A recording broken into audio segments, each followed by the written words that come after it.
عبده ورسوله.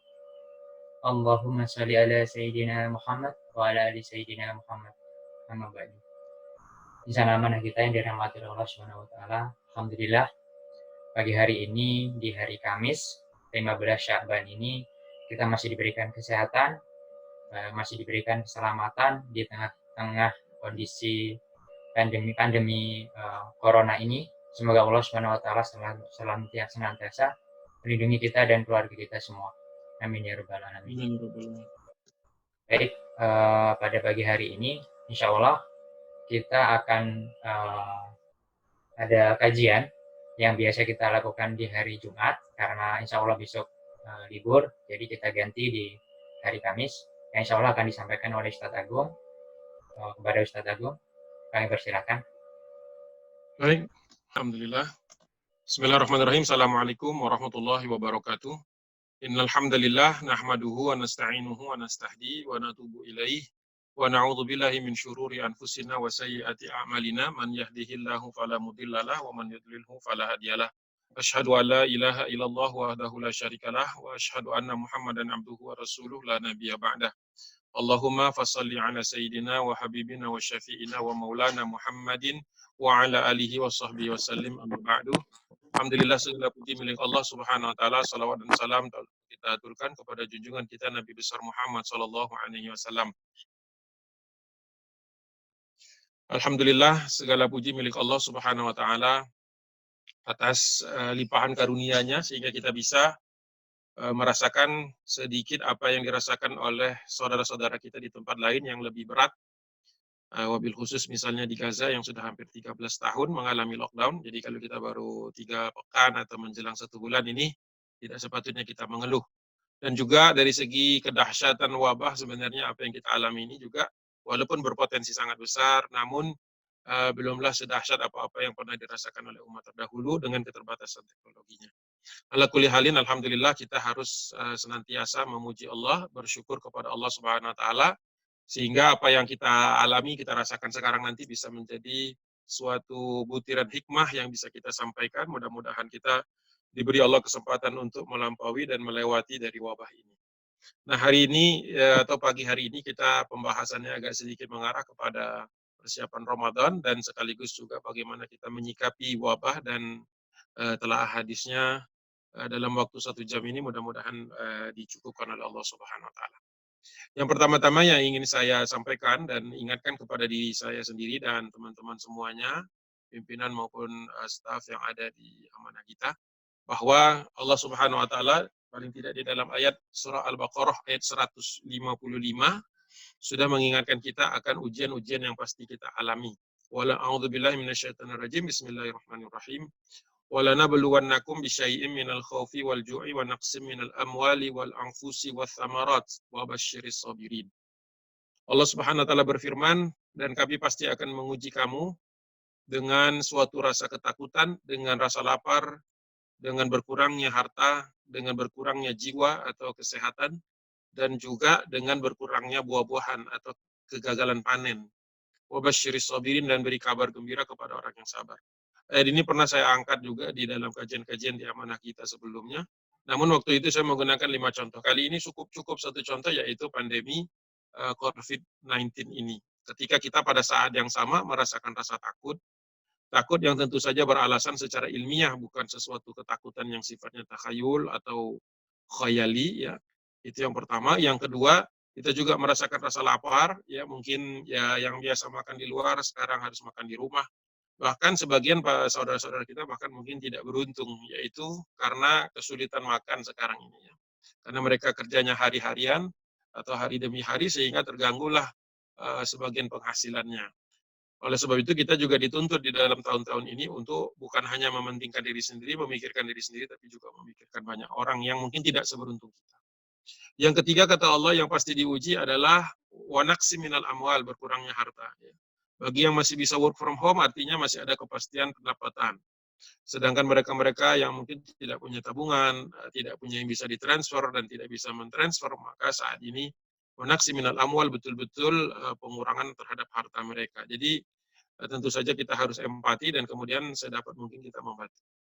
Kemudian yang kedua yang dirasakan oleh semua orang, wabil khusus yang keluarganya ada nakes, ya, seperti istri saya, dokter di dinas kesehatan Depok, ya setiap hari masuk dan setiap hari harus menangani tempat-tempat yang berkaitan dengan wabah ini. Oleh sebab itu, seperti mungkin keluarga banyak ribuan keluarga atau jutaan keluarga yang ada nakesnya, ya tentu saja setiap hari adalah tentu semacam perjuangan bagi kita, ya. Bukan sekedar tinggal di rumah tapi juga mendoakan mereka-mereka. Wa naqsi minal anfus atau wa naqsi minal amwali wal anfus ini ditafsirkan oleh Ibnu Katsir sebagai berkurangnya sebagian dari kesehatan bakal meninggal dunia. Oleh sebab itu, hendaklah kita tidak hanya mementingkan diri sendiri dalam kondisi sekarang. Dan yang ketiga, wathamarat wa basyiris sabirin, yaitu berkurangnya buah-buahan yang bisa dipetik, atau dalam jangka panjang ketika lockdown ini akan mempengaruhi ekonomi secara keseluruhan, pastilah ada perlambatan ekonomi dan mungkin resesi, naudzubillah.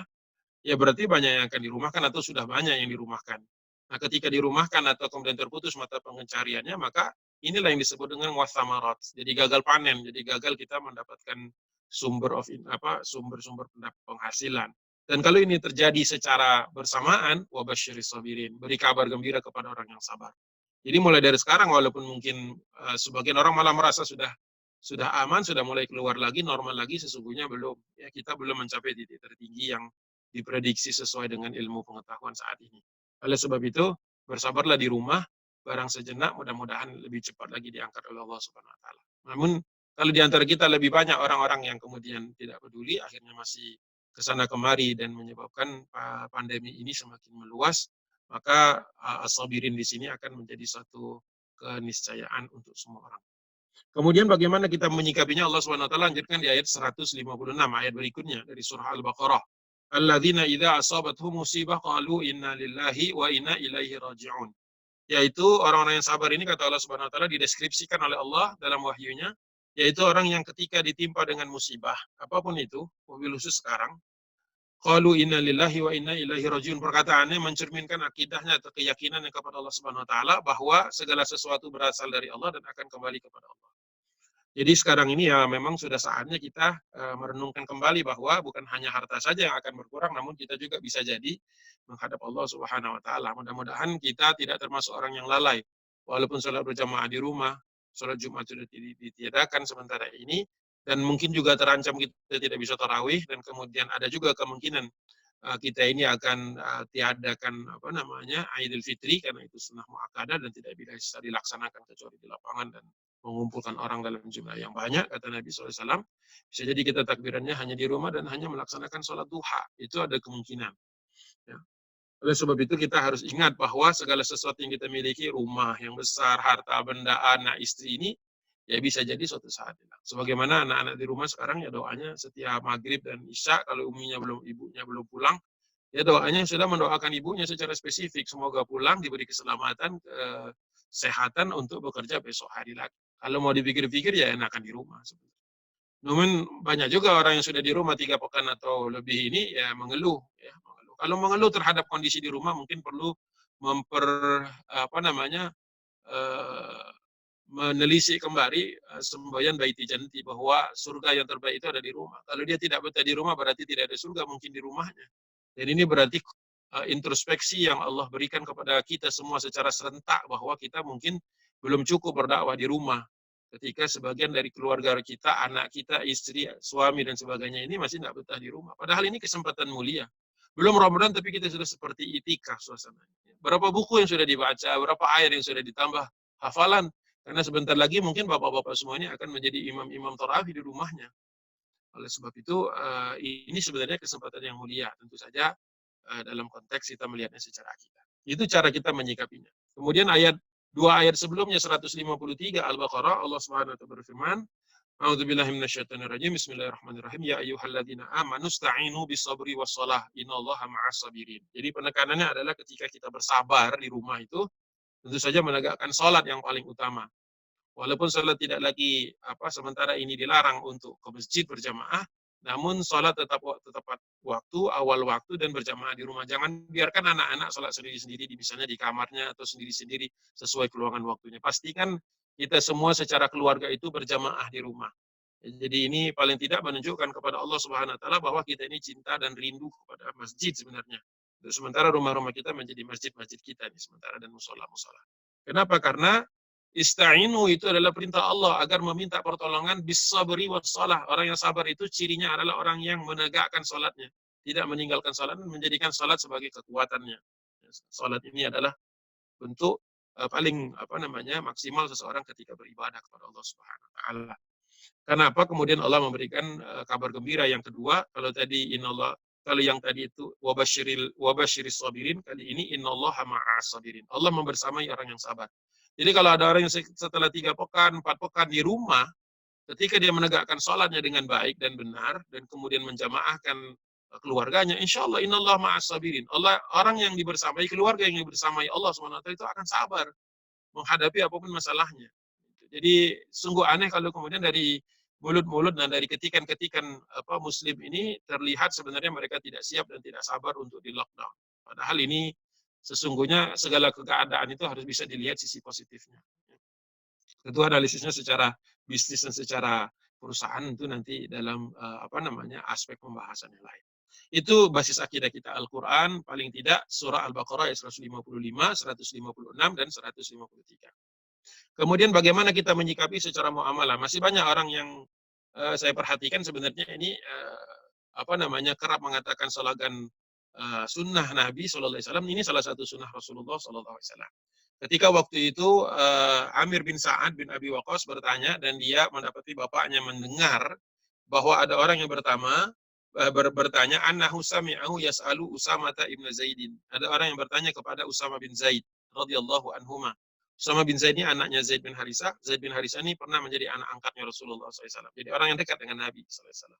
Orang bertanya kepada Usamah bin Zaid, "Madza sami'ta min Rasulillah sallallahu alaihi wasallam fi ta'un?" Apa yang pernah engkau dengar dari Rasulullah ketika ditanya tentang ta'un? Ta'un ini salah satu dari wabah. Wabah ini wabah. Jadi ta'un tidak sama dengan wabah. Ini hanya satu varian saja dari wabah. Ya. Oleh sebab itu doanya Allahumma inna na'udzubika minal barosi wal jununi wal juzami wa min sayyil asqam. Jadi banyak sebenarnya varian-varian dari eh, apa namanya wabah yang sekarang kita kenal dengan wabah corona ini. Corona ini hanya subnya saja, pembagiannya saja, wabil khusus sekarang ini COVID-19 dan seterusnya. Jadi sebenarnya Rasulullah pernah ditanya dengan hal yang sama. Ketika ditanya seperti itu, Usama berkata bahwa Nabi menjawab ketika ditanya tentang hal yang sama. Qala Rasulullah sallallahu alaihi wasallam at-ta'unu rijsun. Dan Nabi sesungguhnya ta'un itu adalah kotoran atau azab. Di hadis yang lain disebut azabun. Ya rijsun yang seperti apa? Ursila ala ta'ifatin min bani Israel. Yang pernah ditimpakan Allah Subhanahu wa taala kepada sebagian dari Bani Israel. Au ala man kana qablakum, atau sebagian dari orang-orang yang datang sebelum kalian. Atau yang datang sebelum mereka itu. Jadi ini sebenarnya adalah dua sisi dari wabah yang kita rasakan sekarang ini. Yang pertama, dia merupakan azab dari Allah Subhanahu wa taala untuk orang-orang yang mengkufuri Allah Subhanahu wa taala, atau orang yang banyak berdosa melakukan kemaksiatan, tapi di sisi yang lain dia merupakan rahmat bagi orang-orang yang beriman. Nanti kita lihat hadis berikutnya. Nah, ketika ditanya seperti itu Rasulullah mengatakan rijisun. Kemudian Rasulullah memberikan dua protokol yang sekarang alhamdulillah orang-orang jadi membahas hadis ini. Dulu orang tidak terlalu peduli. Kenapa? Merasa belum ada masalah. Nah, ketika Rasulullah ditanya bagaimana kami harus bersikap di wabah itu, di dalam suasana seperti itu, Rasulullah bersabda, "Faida sami'tum, ketika kalian mendengar bihi bi ardin, terjangkit wabah itu di sebuah negeri, fala taqdamu alaihi," kata Rasulullah. Janganlah kalian mendatanginya, memasuki tempat itu. Jadi sudah ada aturan sejak 1400 tahun yang lalu, sebelum kita memiliki lab yang canggih dan ilmu tentang pandemi itu atau epidemi gitu ya. Kemudian belajar tentang virus, sudah ada arahan dari Rasulullah SAW. Yang kedua, protokol yang kedua, wa idza waqa'a bi ardin wa antum biha, kalau engkau mendengar dia menjalar di satu tempat wa antum biha, sedangkan engkau ada di dalamnya, fala takhruju firaran minhu, fala takhruju, janganlah kalian meninggalkannya, keluar dari tempat itu, firaran, dalam rangka ingin berlari daripadanya atau menjauh daripadanya, atau berharap tidak terjangkiti minhu. Jadi kata Rasulullah, kalau sudah terjadi di satu tempat, walaupun kita merasa sehat, walaupun kita merasa belum melihat ada korban di sekitar kita, fala takhruju firaran minhu. Jadi kalau misalnya masih aja keluyuran dari tempat-tempat yang sudah dinyatakan sebagai, apalagi kayak misalnya Jabodetabek ini kan episentrumnya COVID-19 di Indonesia. Orang yang keluar dari situ berarti sudah melanggar ketentuan Rasul, bukan ketentuan MUI saja, bukan hanya ketentuan pemerintah, walaupun sangat terlambat pemerintah kita ini mengantisipasi hal seperti ini, tapi sebenarnya dia sedang melanggar sunnah Rasulullah SAW. Karena Rasulullah punya sunnah yang bukan hanya berkaitan dengan kehidupan ketika kita dalam keadaan normal. Ya. Jadi fala takhruju, kata-katanya fala, ya. Jadi janganlah takhruju siraran minhu, janganlah kalian keluar dalam rangka melarikan diri daripadanya. Para ahli tafsir hadis, ya, para muhaddisin mengatakan kenapa disebut sama Nabi fala takhruju firaran, janganlah kalian keluar, itu ada dua makna. Pertama, jangan keluar supaya tidak menyebarkan kemana-mana. Yang kedua adalah jangan sampai kau berpikir kalau kau keluar dari tempat yang terjadinya musibah tersebut, kau akan selamat. Jadi ada dua nih, ada satu yang berkaitan dengan satu sisi yang berkaitan dengan mencegah penyebaran penyakit. Yang sisi yang lain adalah jangan kau pikir setelah engkau melarikan diri itu kau selamat. Jadi ada batasan-batasan di mana nanti kita akan lihat bagaimana mengatasinya, sebagaimana nanti di dalam hadis yang panjang, mudah-mudahan waktunya cukup bagian kedua atau bagian ketiga. Jadi kita sudah membahas dua hal dalam waktu beberapa menit ini. Yang pertama adalah kita membahas dari sisi akidah bahwa 155, 156, ya, ketika kita yakin akan diuji, kemudian sabar adalah solusinya. Kemudian orang yang sabar itu adalah orang yang selalu yakin bahwa segala sesuatu dari Allah akan kembali kepada Allah. Dan dia menyertai dengan sholat, memperkuat dirinya dan keluarganya dengan sholat. Itu yang pertama tadi. Yang kedua, sikap muamalah.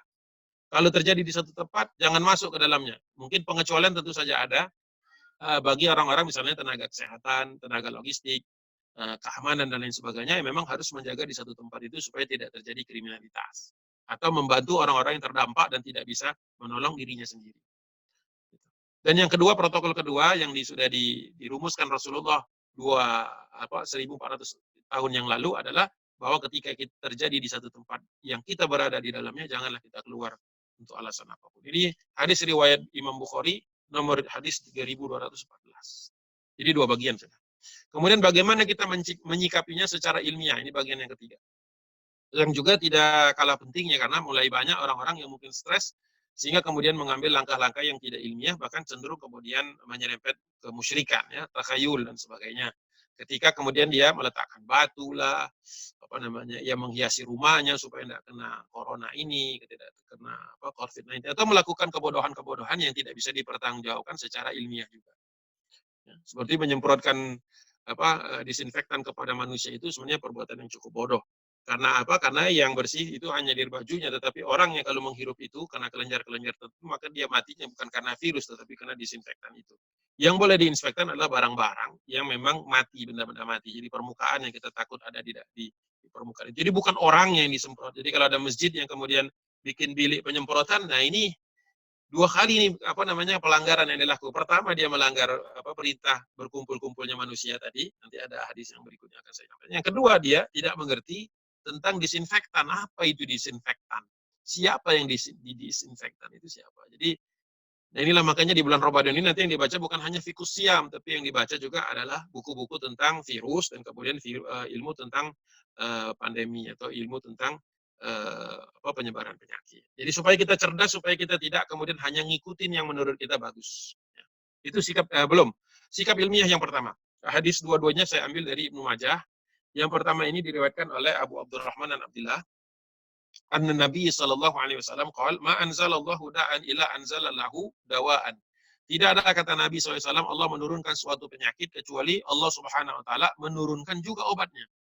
Jadi kita harus dengan keyakinan penuh bahwa seluruh penyakit itu ada penawarnya, kecuali kata Rasulullah kematian, karena kullu nafsin dha'iqatul maut. Setiap yang menua nanti akan kemudian mati dan kemudian menemui kematian. Ya. Jadi semua penyakit ada obatnya insya Allah. Ya. Jadi oleh sebab itu kita tidak boleh kemudian menyerah, kemudian pasrah, kemudian fatalis, kemudian menganggap sudahlah mati juga lah ini misalnya seperti itu. Ya. Kalau memang sudah saatnya akan meninggal juga tentu saja, namun kita tidak tinggal diam. Itu yang pertama, penyikapan ilmiah kita. Yang kedua, penyikapan ilmiah diriwayatkan oleh Abu Hurairah radhiyallahu anhu, qala Rasulullah sallallahu alaihi wasallam, Rasulullah bersabda, al-kalimatul hikmatu dhallatul mu'min wa haitsuma wajadaha fa huwa ahaqqu biha. kata Nabi, sesungguhnya kalimat hikmah ya atau kata-kata kebenaran atau kalau kita lihat dengan hubungannya dengan pandemi sekarang ini, maaf, itu adalah bagaimana kita mencari solusi atau bagaimana kita mencari pengobatan atau tindakan-tindakan pencegahannya adalah dhalatul mu'min, sesuatu yang pernah hilang dari kalangan kaum muslimin. Kita tahu umat Islam ini dahulu adalah pemimpin peradaban. Ya. Pemimpin peradaban dahulu orang belajar kedokteran kepada ahli-ahli kedokteran di Andalusia. Orang-orang belajar ahli fisika dan kimia kepada ulama-ulama kaum muslimin yang ada di Baitul Hikmah yang ada di Irak. Oleh sebab itu sebenarnya kita sekarang ini tertinggal ketika obat-obat kita harus impor, kemudian pendekatan-pendekatan teknologi canggih sekarang kita harus menyimak dari orang lain. Jadi al-kalimatul hikmah dhallatul mu'min. Jadi kita ini sedang tertinggal nih, sudah diprediksikan oleh Rasulullah, maka kalau kita bisa menemukannya itu adalah yang utama bagi kita. Haitsuma wajadaha, dimanapun kita menemukannya, fahuwa ahaqqu biha, maka kita punya hak untuk menerapkannya.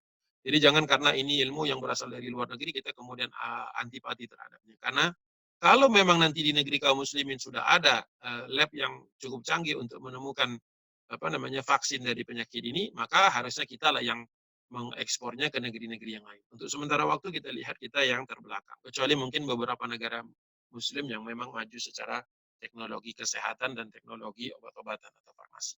Sikap ilmiah kita ada dua. Jadi setiap penyakit ada obatnya, dan setiap upaya untuk memperbaikinya adalah yang paling pantas melakukannya adalah kaum muslimin. Jadi breakthrough secara teknologi, secara kesehatan itu harusnya ada di tangan kaum muslimin. Jadi tidaklah boleh umat Islam ini yang kemudian paling banyak melanggarnya dan kemudian yang paling banyak diam-diam duduk-duduk santai-santai. Kita ini harusnya yang terdepan karena apa? Kemajuan umat ini sendiri dan bangsa manusia secara seluruhnya harusnya ada di pundak kaum muslimin, bukan kita yang kemudian terseok-seok. Berarti itu bagian ketiga. Nah, bagian keempat ini hadis yang cukup panjang yang diriwayatkan oleh Syahar bin Husyayb al-Ash'ari, ya, bahwa ketika waktu itu terjadi wabah ta'un, ya, wabah jenis ta'un yang terjadi di Amwas. Amwas itu nama kota. Jadi bukan nama wabah. Ini tahun terjadinya 18 Hijriah ketika negeri kaum muslimin dipimpin oleh Umar bin Khattab sebagai Amirul Mukminin, khalifah. Ya, lamma ishta'ala al-waj'u qama Abu Ubaidah ibn al-Jarrah finnasi khatiban. Kemudian ketika wabah itu terjadi di negeri tersebut, kebetulan pemimpinnya adalah seorang sahabat Nabi yang bernama Abu Ubaidah ibn al-Jarrah radhiyallahu anhu. Nah, dia kemudian berdiri dan memberikan pengarahan berupa khutbah. Apa dalam khutbah itu perkataannya, qala ayyuhan nas, wahai sekalian manusia, inna hadzal waj'a, sesungguhnya apa yang menjangkiti kita ini rahmatu rabbikum. Nah, jadi dikatakan rahmat bagi dari Allah Subhanahu wa taala. Kenapa disebut rahmat? Karena orang yang sabar, orang yang berusaha tapi meninggal dunia mendapatkan ampunan dari Allah Subhanahu wa taala. Nanti di hadis berikutnya. Jadi Abu Ubaidah ini tipe pemimpin yang jujur, jadi tidak membohongi umat, tidak mengatakan oh everything is fine, there is no problem itu dan sebagainya, tidak berkata seperti itu. Dia tidak kemudian meninabobokan atau santai, dia serius mengatakan bahwa ini terjadi wabah menjangkiti negeri kita di Amwas itu di daerah Palestina, bagian dari Syam, kata dia. Tapi jangan lupa ini merupakan peluang untuk kita mendapatkan rahmat. Dan wada'autu nabiyikum. Dan dulu Rasulullah SAW pernah berdoa seperti itu, kata dia. Mendoakan agar ketika pertama doa Rasulullah itu agar kaum muslimin tidak ditimpa wabah. Yang kedua adalah doanya kalau tertimpa wabah, jadikanlah wabah itu sebagai rahmat bagi orang-orang yang beriman. Makanya ditegaskan lagi oleh Abu Ubaidah, ini bagian dari doa Rasulullah SAW. Jadi jangan kita kemudian mencaci makinya atau lagi menghujat-hujatnya sampai ada yang mengatakannya, iya ini bisnis jadi rusak nih gara-gara corona, gara-gara COVID. Siapa yang menciptakan segala sesuatunya? Tentu saja Allah. Mungkin ada tangan-tangan jahil manusia bisa jadi, tetapi pada aslinya adalah ini sudah ketetapan Allah. Jadi jangan kita celah. Yang kedua, yang ketiga adalah wa mautus salihina qablakum, kata dia. Dan sudah banyak orang-orang soleh yang meninggal dunia sebelum kalian dan terkena wabah seperti ini. Jadi juga kita sebagai prinsip bahwa tidak boleh kita mencela mukmin muslim yang kita kata, apalagi yang kita ketahui kebaikannya ketika dia mati karena virus ini atau terkena dampak COVID-19 ini, kita tidak boleh mencelanya. Karena apa? Wa mautus salihina qablakum. Pernah meninggal dunia, kata Abu Ubaidah, orang-orang yang soleh lebih soleh daripada kalian karena wabah ini. Yang berbicara juga nanti kemudian akan terkena wabah Ta'un Amwas itu. Dan bagaimana mungkin kita bisa mencela Abu Ubaidah sebagai orang yang pernah dijanjikan Rasulullah salah satu di antara yang dijamin Rasulullah masuk ke dalam surganya Allah Subhanahu. Setelah itu kata Syahr tadi, perawi hadis ini, wa inna Aba Ubaidah yas'alullaha an yaqsima lahu minhu haddah. Ya. Dan aku saksikan katanya Abu Ubaidah kemudian berdoa sendiri setelah memimpin tentu saja doa orang-orang beriman, dia berdoa seandainya memang ada rahmat di dalam wabah ini maka dia meminta bagian dari rahmat tersebut. Dan ternyata Allah kabulkan fatu'ina famata rahimahullah. Dia terkena wabah tersebut dan kemudian dia meninggal dunia. Ya. Jadi Abu Ubaidah juga meninggal dalam keadaan terkena wabah. Jadi kita tidak boleh berkecil hati juga kalau ternyata kita juga Allah wafatkan dalam wabah ini. Nah, tapi syarat-syaratnya nanti ada 3. Nah, setelah Abu Ubaidah meninggal dunia, orang-orang kemudian mengangkat pemimpin baru. Wastukhlifa ala nasi Mu'adz bin Jabal. Kemudian diangkat sahabat berikutnya yang dianggap paling pantas untuk memimpin, yaitu Mu'adz bin Jabal. Mu'adz bin Jabal ini salah satu di antara 4 qari'nya Rasulullah SAW. Sama dia juga berdiri faqama khatiban ba'dahu, kemudian dia berkhutbah memberikan arahan dan arahannya sama. Kalau ternyata wabah ini merupakan rahmat, maka pun harus kita yakini keberadaannya dan ini merupakan satu yang memang sudah diberitahu oleh Nabi dan banyak orang soleh meninggal karenanya. Dan dia juga berdoa seandainya memang ada rahmat di dalamnya dan Mu'adz bin Jabal pantas, maka an yaksima li ali Mu'adzin minhu hadzahu. Bahkan kalau perlu seluruh keluarga Mu'adz bin Jabal terkena juga supaya dapat rahmat. Jadi doanya itu mendapat rahmat, bukan mendapat penyakit. Ya, tolong digarisbawahi. Dan fatu'ina ibnuhu Abdurrahman bin Mu'adz. Yang mati pertama kali adalah anaknya Mu'adz bin Abdurrahman bin Mu'adz. Dan tidak lama setelah itu baru ayahnya meninggal dunia. Setelah semua orang meninggal dunia, maksudnya kedua orang pemimpin tadi, falamma mata ustukhlifa ala nasi Amr bin As. Nah, di sini ada perubahan.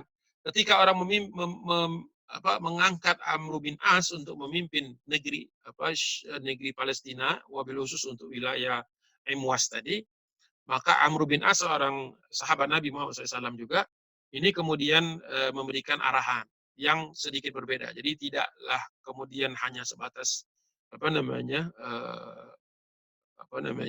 yakin bahwa ini akan merupakan satu pintu rahmat Allah, tapi juga dia mengupayakan untuk mengurangi jumlah yang meninggal. Kita tahu dari Ibnu Katsir bahwa peristiwa ini terjadi di tahun 18 Hijriah ini ketika itu meninggal dunia 25.000 kaum muslimin. Ya. Saya tidak tahu di dalam hadis ini sudah berapa orang yang meninggal setelah 2 kali berganti pemimpin.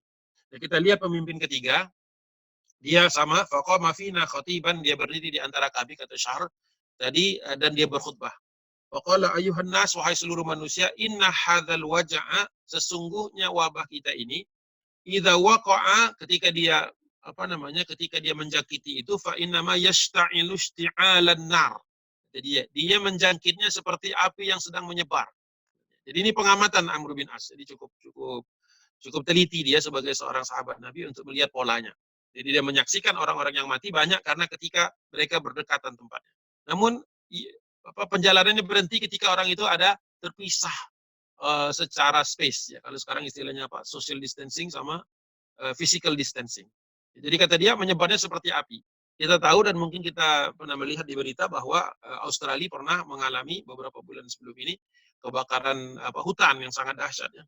Dan kita tahu bagaimana mereka memutus supaya api itu tidak menjalar adalah dengan menebangi pohon-pohon yang memisahkan antara tempat yang berapi dengan tempat yang masih kering, belum terkena api.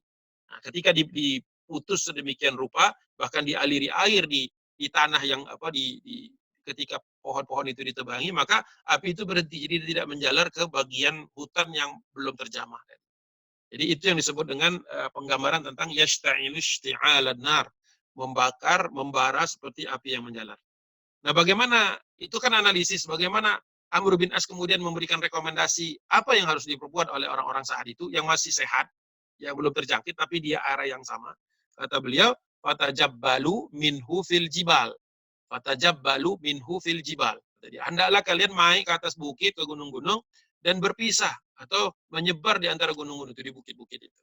Nah, ini secara ekstrim mungkin pada waktu itu karena banyak orang yang tinggalnya di kota-kota, di kampung-kampung. Nah, di sekitar Imwas itu ya sekitar 30 kilo dari Al-Quds sekarang memang daerahnya pegunungan, perbukitan di daerah tepi barat kalau sekarang. Ya, kalau antara Filistin dengan Yordan itu memang pegunungan. Ya, satu-satunya tempat rendah adalah antara Yordan dengan Palestina itu, ketika kami pernah lewat di daerah sekitar situ, itu adalah Danau Laut Mati yang mengalir kemudian Sungai Yordan ke utara dan berhenti di Danau Tiberias.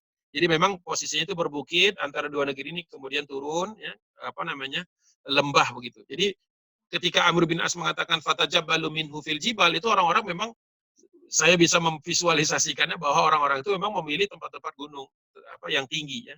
Ya tentu saja kehidupan pasti susah karena jauh dari air, kemudian jauh dari tempat-tempat bisa ditemukan makanan, ya pohon-pohonan. Ya wallahu alam bisa ada yang bertanya kemarin apa yang mereka bawa, ya kaum muslimin dahulu orangnya sangat sederhana, ya. Pasukan saja ketika diberangkatkan oleh Umar bin Khattab dari Madinah hanya bawa sekantung kurma saja.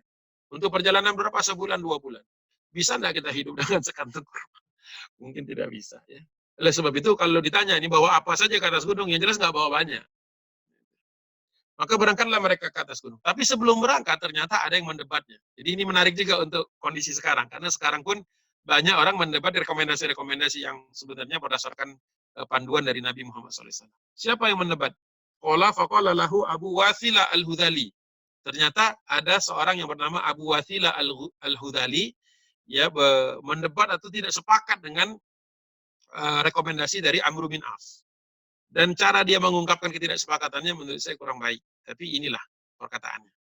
Dia katakan, kadzabta, sungguh engkau telah berdusta. Wallahi, demi Allah, laqad sahibtu Rasulullah. Sesungguhnya aku sudah bersama Nabi SAW. Jadi maksudnya, engkau ini mengungkapkan sesuatu yang tidak pernah ada di zaman Rasulullah.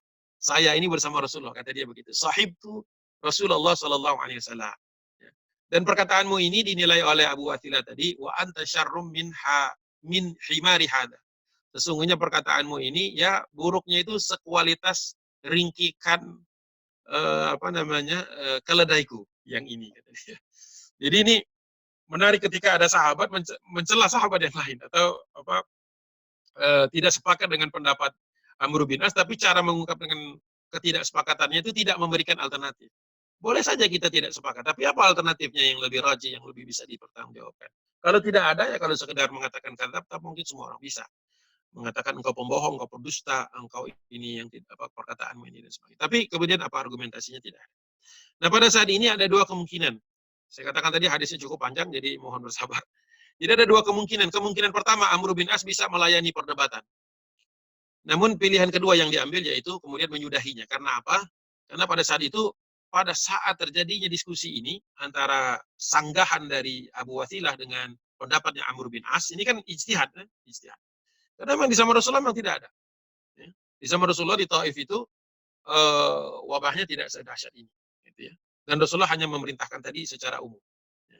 Jadi tidak ada rekomendasi untuk naik ke atas bukit. Karena di Taif juga sudah di atas gunung, mau ke atas mana lagi. Maka mungkin kalau ada rekomendasi waktu itu, untuk turun dari gunung, karena wabahnya terjadi di perbukitan. Jadi turun supaya terpisah. Karena sekarang terjadinya di lembah, maka naik ke atas gunung. Jadi sebenarnya logiknya yang dimainkan. Nah, setelah kemudian dia debat seperti ini, ternyata Amr bin As mengambil tindakan yang menarik. Kita lihat. Kata Amr bin As, qala wallahi ma'aruddu alaika ma taqul, kata dia. Jadi kata Amr bin As, sesungguhnya saya demi Allah tidak akan mengembalikan perkataanmu, tidak membalas perkataanmu.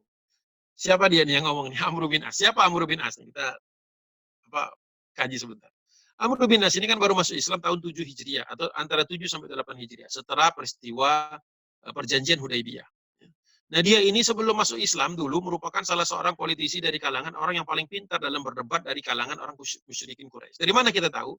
Rasulullah pernah ketika masih di Mekah menganjurkan sahabat untuk hijrah ke Habasyah, ke negerinya Raja Najasyi. Karena Rasulullah tahu baginda raja ini adil. Nah ketika sampai di sana orang-orang musyrik kan nggak suka itu. Bahwanya sebagian mustad'afin ini dipimpin oleh Ja'far bin Abi Thalib, hijrah ke Habasyah, maka dikejar oleh mereka untuk ditangkap. Siapa yang dikirim ke sana? Di antaranya Amr bin As. Dan dia sudah bisa berdebat sedemikian rupa dengan Raja Najasyi, hampir saja raja itu menyerahkan Ja'far bin Abi Thalib ini dan rombongan kaum muslimin ini ke tangannya Amr bin As. Tapi gagal. Karena Ja'far bin Abi Thalib lebih pandai lagi. Jadi kalau kita lihat dari situ sebenarnya ketika Amr bin As mengatakan wallahi ma'aruddu alaika ma taqul, demi Allah saya tidak akan membalas perkataanmu, itu orang yang mampu membalas. Beda dengan orang yang dia nggak mampu berdebat. Ya sudahlah. Ya, kita nggak usah debat aja. Karena apa? Saya tidak mampu. Tapi perkataan ini ma'arudu alaika matakul diucapkan oleh seorang yang jago berdebat kepada orang yang argumentasinya lemah. Kenapa dia mengambil pilihan seperti itu? Karena lebih mementingkan, karena di pundak dia sebagai seorang pemimpin negeri Amwas tadi, di pundak dia ada tanggung jawab sekian ribu kaum muslimin yang belum meninggal, yang belum terjangkit. Maka dia berkatakan kemudian, waimullahi lanakumu alaih. Ya, waimullahi lanakumu alaih. Bahkan saya tidak akan memperkarakan perkataanmu ini di hadapan Allah. Ada dua tafsirnya di situ. Ada yang mengatakan tidak akan memperkarakan karena apa? Dia sudah mendebat tanpa alasan yang jelas di hadapan gubernur. Amr bin As kan gubernur.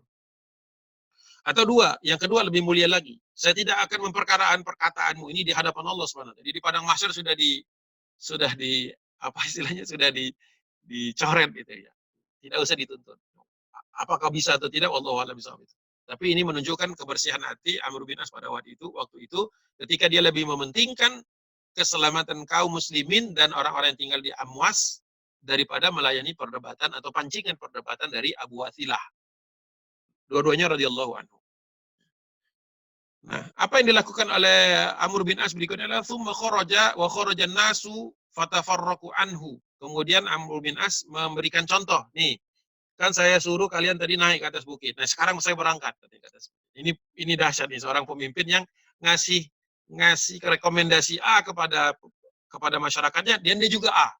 Kan ada juga nih pemimpin, rekomendasinya ke A, dianya ke B. Atau A kemudian nggak jadi, dia ganti B, nggak jadi, ganti C. Ini bukan pemimpin muslim yang adil, yang benar. Amr bin As setelah mengatakan fatajabbalu minhu fil jibal, tsumma kharaja. Langsung dia berangkat. Ya sudah gini. Abu Wathilah kalau mau masih memperpanjang silahkan. Tapi saya berangkat. Karena apa? Waktu. Ya kita dikejar waktu. Karena apa? Wabah ini nggak peduli ada perdebatan atau tidak. Dia tetap menjalar. Mau berdebat lebih lama, berarti lebih banyak orang yang mati. Sederhana berpikirnya dalam hadis ini. Dahsyat. Namun apa yang terjadi setelah dia kharaja, dia keluar dari daerah-daerah pemukiman, masih di wilayah Amwas. Alhamdulillah wa kharajan nasu fatafarraqu anhu. Kemudian orang-orang muslim dan manusia pada umumnya kemudian mengikuti langkah dia. Naik ke atas bukit, menyebar, tapi fatafarraqu itu menyebar, tidak ada yang menuju ke titik yang sama. Jadi bukan kayak kita piknik ke atas gunung, tapi ngumpul di atas gunungnya, enggak, menyebar. Alhamdulillah setelah itu tidak diberitahu, tapi kalau di beberapa keterangan terjadinya sekitar 3 bulan. 3 bulan di atas gunung. Kita baru 4 hari di rumah. Lemari gas penuh. Nggak pantas kita mengeluh ya. Ini kurang lebih 3 bulan baru wadafa'ahullahu anhum, baru Allah putus angkat penyakit itu. Nah, kita kan masih di rumah. ATM masih ada, masih bisa mobile banking. Kemudian insya Allah juga di dalam rekening ada uang. Ya, yang kita bisa beli masih bisa, kita masih bisa beli makanan, bisa beli lauk. Sebenarnya everything is still fine, cuma stay at home aja jihadnya.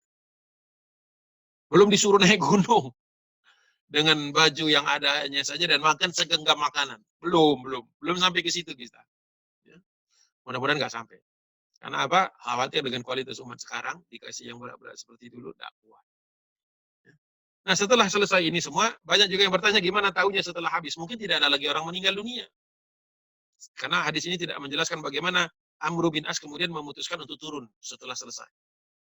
Jadi saya juga belum bisa menjawabnya, saya akan baca lagi. Qala fabalagha dzalika, kemudian sampai berita ini kepada siapa? Umar bin Khattab. Berarti sampai berita ini ke Madinah. Kita tahu Umar sebetulnya sudah mau masuk dan ingin menyelamatkan sebagian orang-orang di sana, ingin masuk ke daerah Palestina yang sedang terjadi wabah. Tetapi di kota Sarqa, di daerah Tabuk itu ditahan oleh Syuro. Syuro yang menahan, bukan keinginan Umar. Umar mengumpulkan orang-orang muhajirin, kata orang muhajirin, ingat, terutama Abdurrahman bin Auf mengatakan, ingat Umar, Rasulullah pernah melarang orang masuk ke tempat yang terkena wabah. Oke, kata Umar. Sekarang panggil Ansor. Ansor juga mengatakan yang sama. Oke, kata Umar. Panggil orang-orang yang masuk Islam di antara Quraisy ba'da Fatu Mekah. Sama. Akhirnya Umar kemudian pulang. Nah, sebelum pulang sempat diberhentikan oleh Abu Ubaidah ibn Jarrah. Berkata dengan perkataannya itu, wahai Umar, apakah engkau melarikan diri dari takdir Allah kematian? Kata Umar bin Khattab, saya akan berusaha untuk pergi ke dalam takdir Allah yang lain. Sebagaimana kalau saya punya unta, saya datang ke lembah, di lembah itu ada tempat yang subur dan tempat yang gersang, saya akan bawa ke tempat yang subur. Karena itu takdir Allah. Akhirnya dua sahabat ini berpisah. Umar sebenarnya nggak mau ngomong keras-keras karena apa? Sempat ada perkataan, seandainya yang bertanya ini yang mencegahku ini bukan Abu Ubaidah karena aku tahu kelebihanmu. Gitu. Ada perkataan begitu ya. Cuman khawatir kalau hadis itu sama panjangnya dengan hadis yang tadi. Intinya adalah eh, Umar sampai kebijakan Amr bin As tadi sampai kepada Umar. Ya. Jadi eh, qala fabalagha dzalika Umar bin Khattab min ra'yi Amru. Jadi pandangan Amr bin As sampai kepada Umar bin Khattab. Apa menurut Umar bin Khattab? Wallahi makarihah. Kata Syahr bahwa Umar bin Khattab tidak membencinya. Ya, jadi setuju dengan kebijakan dari Amr bin As. Alhamdulillah. Hadis yang panjang diriwayatkan oleh Imam Ahmad di dalam musnadnya, hadis nomor 1605. 1605. Nah, selesai Pak hadis yang panjang tadi, saya lihat jam dulu.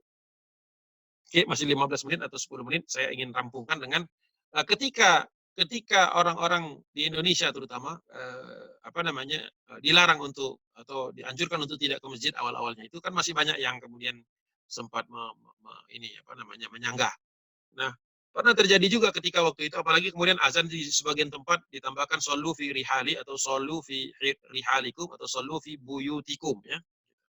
Namun banyak orang yang bertanya kenapa kok ayat hadis kok azannya dirubah? Karena sesungguhnya orang pernah bertanya juga karena dahulu dari Nafi berkata anna ibnu Umar bahwasanya Abdullah bin Umar anaknya Umar bin Khattab radhiyallahu anhu pernah azan Nabi salati, pernah melantunkan azan untuk memanggil orang salat. Fi lailatin dzati baradin, di sebuah malam yang sangat dingin, warihin dan banyak angin. Faqala ala sallu. Kemudian azan itu dia tambahkan ala sallu fi rihali. Ala sallu fi rihali. Alangkah baiknya kalau kalian sholatnya itu di rumah atau di tempat tinggal. Nah ditanya orang kok, ngapain ditambah-tambah itu? Nah, gitu. Jadi kalau sekarang juga ada kan, mungkin karena kurang baca aja atau belum dikasih tahu atau jarang haji, saya tidak tahu yang mana.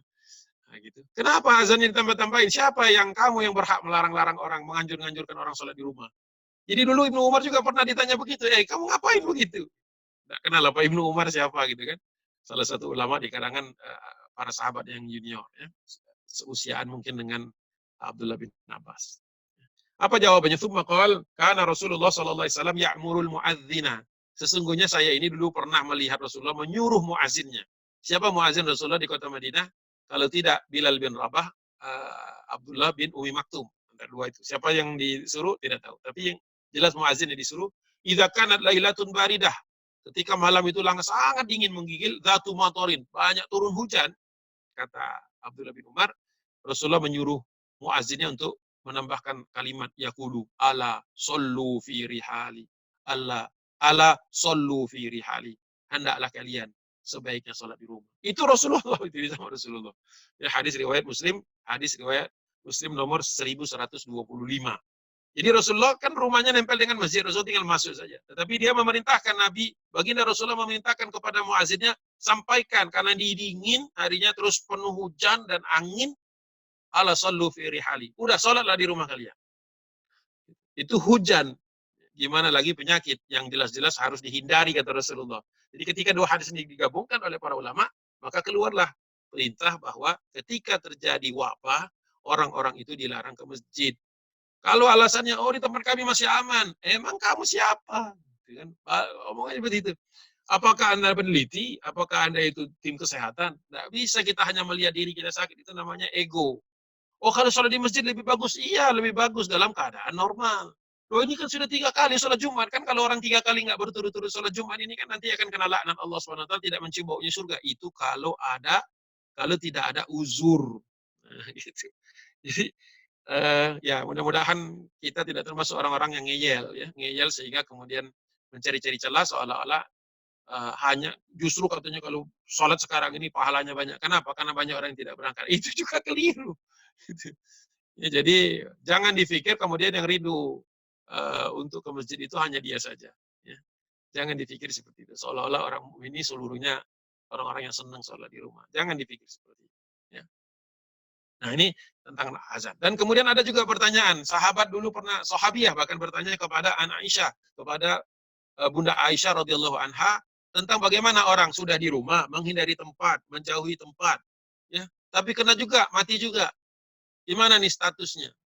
Ada pertanyaan begitu. Maka Bunda Aisyah, saya dulu pernah bertanya hal yang sama. An Aisyah annaha qalat. Bunda Aisyah berkata, aku pernah bertanya kepada siapa? Rasulullah Shallallahu Alaihi Wasallam anit taun, tentang taun ini gimana ya Rasulullah? Sudah di rumah juga, misalnya kami di rumah juga, kami nggak kemana-mana mengikuti protokolmu dan mengikuti alim ulama yang hidup saat itu misalnya. Tapi kena mati juga, kena taun juga gimana? Maka Rasulullah menjawab, fa akhbaroni. Kata Bunda Aisyah, dia mengabari kepadaku, menjelaskan kepadaku, fa akhbaroni Rasulullah Shallallahu Alaihi Wasallam. Annahu kana adzaban. Sesungguhnya secara prinsip yang namanya wabah ini azab, kata Nabi. Adzaban yab'atsuhu Allahu ala may yasha. Yang Allah kirim untuk orang-orang tertentu yang Allah inginkan. Tapi pada saat yang sama, faja'alahu rahmatan lil mu'minin. Jadi wabah ini perlu disyukuri. Loh gimana Ustaz mensyukuri wabah? Satu, dia merupakan cara Allah untuk menyampaikan azab kepada orang-orang tertentu. Ya kita mudah-mudahan kita bukan yang diazab oleh Allah Subhanahu wa taala. Kita berdoa, makanya waktu ini dipakai untuk bertobat, banyak-banyak istighfar. Kenapa? Jangan sampai yang dituju itu kita. Kenapa tadi bahasanya tidak menyebutkan kafirin walaupun di hadis yang lain ada. Annahu kana adzaban yab'atsuhullahu ala may yasha. Yang Allah kirim kepada Allah yang Allah inginkan. Tapi pada saat yang sama, faja'alahu rahmatan lil mu'minin. Tapi pada saat yang sama, dia rahmat bagi mukmin. Rahmatnya bagaimana? Hadis tidak sepanjang tadi insyaallah. Falaisa min rajulin, tidaklah seorang laki-laki. Para muhaddisin mengatakan tidaklah juga seorang perempuan. Jadi di sini rajulin bukan hanya laki-laki. Yaqa'un ta'unu, kena ta'un, kena penyakit bagian dari wabah, kena wabah. Padahal dia fayam kusu fi baitihi, padahal dia sudah berdiam di rumahnya. Fayam kusu fi baitihi, atau di dalam hadis yang lain fi biladihi. Jadi di rumah, di kampung atau di negerinya. Sudah berdiam di situ, sudah mengikuti apa yang diperintahkan Rasulullah. Tapi kena juga. Syaratnya 3 kata Rasulullah. Pertama sabiron. Sabiran itu sabar. Sabar itu berikhtiar mencari obat, mengusahakan supaya tidak menjalan dan tidak menjadi carrier kalau sekarang itu konteksnya. Yang kedua muhtasiban. Muhtasiban itu perlu harapnya, penuh dengan harap. Harap kepada Allah Subhanahu wa taala, kalau bagusnya dia ini enggak kena, tolong loloskan. Kalau ternyata ini rahmat bagi dia, kalau kena ya sudah gitu ya begitu. Muhtasiban. Dan yang ketiga yang paling penting, ya'lamu annahu la yusibuhu illa ma kataballahu lahu. Dan dia mengetahui bahwasanya tidak ada sesuatu apapun yang kalau menimpa dia kecuali memang sudah kataballahu lahu, sudah ditulis sama Allah atas dirinya, sudah ditakdirkan Allah. 3 dari syaratnya. Sabiran, muhtasiban, ya'lamu annahu la yusibuhu illa ma kataballahu lahu. Sabar, penuh harapan dan yakin akan ketetapan Allah. Kata Nabi, kalau orang ini 3 ini sudah dia lakukan, ada di rumah, kena wabah juga. Illa kana lahu, tidak ada yang pantas untuk dia dapatkan. Mithlu, seperti ajris syahid. Ya, seperti pahala yang biasa Allah berikan kepada orang yang syahid. Nah, itu jawabannya kenapa orang-orang mengatakan itu rahmat. Jadi, kalau kena, yakinlah dalam keadaan sabar, dalam keadaan muhtasiban, dan ya'lamu, ini ya'lamunya hari ini nih. Mudah-mudahan ya, kalau belum, ya'lamu itu hari ini. Tahu bahwa segala sesuatu itu kalau menimpa kita, insya Allah karena sudah ketetapan Allah, insya Allah jadi syahid. Nggak perlu ragu-ragu lagi. Makanya kalau ada keluarga-keluarga yang orang, apalagi dia meninggal itu dalam tugas, dalam ngurusin orang sakit, itu lebih kuat lagi insya Allah. Kalau dia beriman kepada Allah, surga insya Allah. Jadi buat keluarga nggak perlu sedih lagi. Waduh, nggak sempat balik ke rumah, nggak sempat dimandikan, nggak sempat diurus, nggak sempat diantar, nggak sempat ditakziahi. It's okay. Ini darurat. Dalam keadaan normal kita juga nggak mau keluarga kita sampai hanya bisa dilihat dari jauh. Masih alhamdulillah itu masih bisa dikubur. Coba kalau nanti yang meninggal 100, saya tidak doakan. Kalau seandainya terjadi 100 sehari yang meninggal dunia, siapa yang mau nguburnya? Tukang kubur juga maksimum kalau dia bekerja 4, 5, paling banter dia itu 3 sampai 4 ngubur sehari. Itu udah capek banget, tanya kepada orang-orang yang biasa di khober. Gimana kalau 100 sehari? Tidak sempat dikuburkan lagi. Alhamdulillah masih dikubur.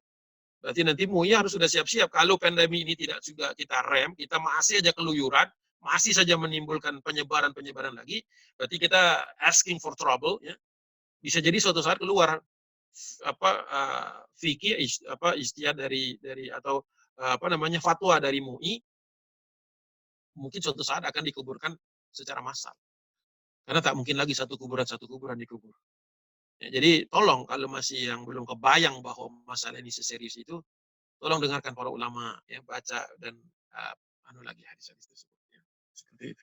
Ini di dalam Musnad Imam Ahmad dari Bunda Aisyah, hadis nomor 24.943 sudah ditahqiq oleh Syekh Syuaib Arnaud, sudah ditakhrij hadisnya dan dinyatakan sahih sesuai dengan standar kesahihan Imam Al-Bukhari. Ada di dalam Ta'liq Musnad Ahmad dilakukan oleh Syekh Syuaib Al-Arnaud itu juz 43 halaman 235. Nah, sekarang berkaitan dengan tema utama kita bagaimana mempersiapkan Ramadan. Ya, karena studi mengatakan ya akhir Juni baru turun. Ya, baru sampai kita kepada puncaknya dan turun. Kalau pola penyebarannya seperti sekarang ini dengan tingkat support pemerintah yang kurang, tenaga kesehatan minim, kemudian APD kurang, kemudian orang bandel, orang ngeyel, ya, kira-kira Mei akhir. Kalau Mei akhir itu kan berarti kita terancam Ramadannya, Idul Fitrinya tidak di tempat-tempat yang kita inginkan. Apalagi mudik, sudahlah kalau mudik itu berhentilah. Jadi ini sudah menimbulkan masalah yang jelas. Ya, jadi tolong yang ada rencana mudik dari sekarang di call, di telepon, di rumah, mohon maaf karena kondisi seperti ini ada kemungkinan tidak pulang. Jadi yang pertama yang harus kita pegang ini adalah untuk menjelang Ramadan ini berdoa kepada Allah Subhanahu wa taala. Doa kita sejak bulan eh, Rajab. Ya Allahumma barik lana fi Rajab wa Sya'bana wa balighna Ramadan. Mudah-mudahan Allah sampaikan kita dalam Ramadan, tambah doanya, ya Allah angkatlah penyakit ini sebelum Ramadan.